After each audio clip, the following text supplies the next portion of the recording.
Hello, guys. Welcome to this weekend's preview of the top games across Europe's top five leagues.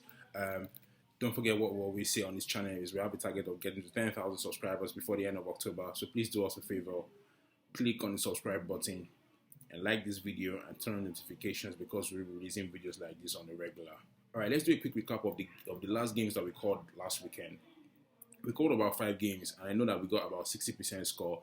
The only game I know, we missed was the AC Milan Juventus game where we predicted a goal. AC Milan went on to win that game 2-0. Right.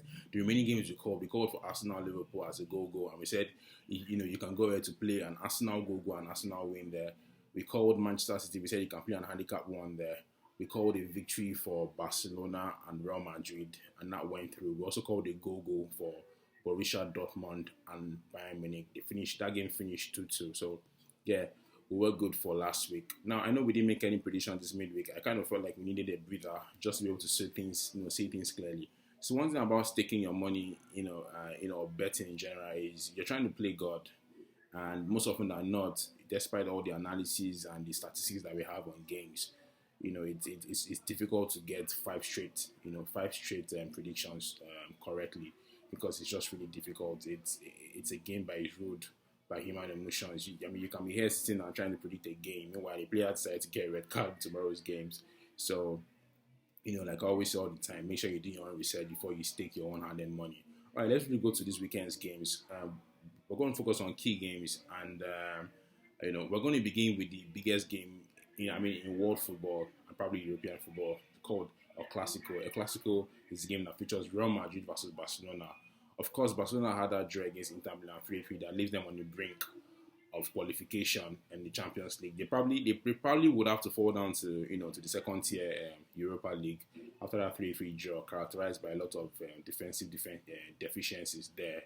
And if you're seeing that game, especially Barrella's equalizer for 1-1, and then Laura Martinez's smart finish for Inter's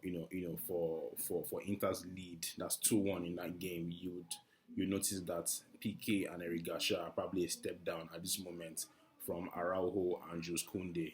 It just reveals what I said 2 weeks earlier, that I did feel that Barcelona were going to miss Araujo, also going to miss Jules Koundé there in that backline, and it pretty much showed in that game against Inter Milan there. The game finished 3-3. Lewandowski, of course, plowing back the goals for Barcelona each time they went behind in that game. Against Real Madrid, I just feel Vinicius, Benzema, Rodrigo, and Valverde, if they're looking at that game against Inter Milan, they know that with smart movement across that backline, they will get enough chances there. So I'm going for a straight Real Madrid victory there. I know you might say it's a controversial call, but I do feel like Real Madrid might have too much for that Barcelona backline. So that's the only game we'll be focusing on La Liga this weekend. There, of course, it's the biggest game in world football, so that's enough for us.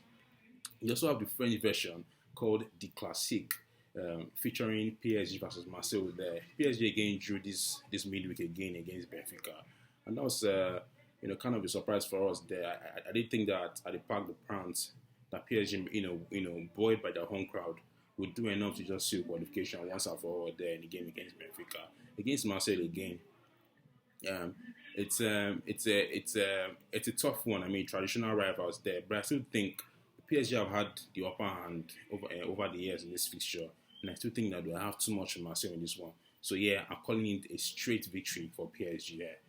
Over there in Serie A, we're going to cover a few games there. Napoli-Bologna. Napoli again, impressive again in midweek against Ajax, again beating them 4-2. Can these guys ever stop scoring? Napoli are an purple patch of a lifetime by just dispatching teams, scoring within 4 to 6 minutes in their last 3 games. So they've been fast to get out of the traps very early on in games, and they're really just dominating. Against Bologna, I expect them to do the same thing. Osimhen was back again amongst the goals against Ajax in midweek there. So yeah, I'll go for a straight victory again. Napoli versus Bologna, straight victory for Napoli. The next one we'll cover will be Inter Milan versus Salernitana. Inter Milan again were impressive in midweek there. The way they dug deep to find find that equalizer by Barella, very smart finish there. And then to go ahead with that Laura Martinez goal, and then when Barca even clawed that deficit back at 2-2, they still went on ahead again. It was Gosens, the guy the guy they bought from Atalanta that gave them the lead on the night, although Lewandowski would then, would then draw back a level again. But Inter Milan were really impressive in that game. They showed how determined they are again to make the knockout stages of this year's UEFA Champions League. So against Salernitana, I think they will do well again. I think they will beat Salernitana. They're in a rich vein of form. Coming from that backup victory last week, 1-0. At the weekend, they beat Sassuolo 2-1. Now they've gone to the Camp Nou, played a 3-3 draw. And now again, they're going to be playing Salernitana. I feel like Inter Milan are going to win that game. So yeah, straight in for Inter Milan. The other games, the very first one between Udinese and Atalanta, but I do not want to call that one. That's a mistake from me there. But it's a game involving Udinese. But really, I'm not going to stick my neck there. I'm just going to stick on Napoli, Bologna, and then Inter Milan, Salernitana. And let's go back to the Premier League. Tottenham versus Leicester, right? Not Tottenham versus Leicester. There, it's okay. Leicester with the big one in Premier League, obviously. Liverpool versus Manchester City, which is you could say another version of a Classico in the Premier League. I mean, these have been the last 5 winners of the Premier League title there.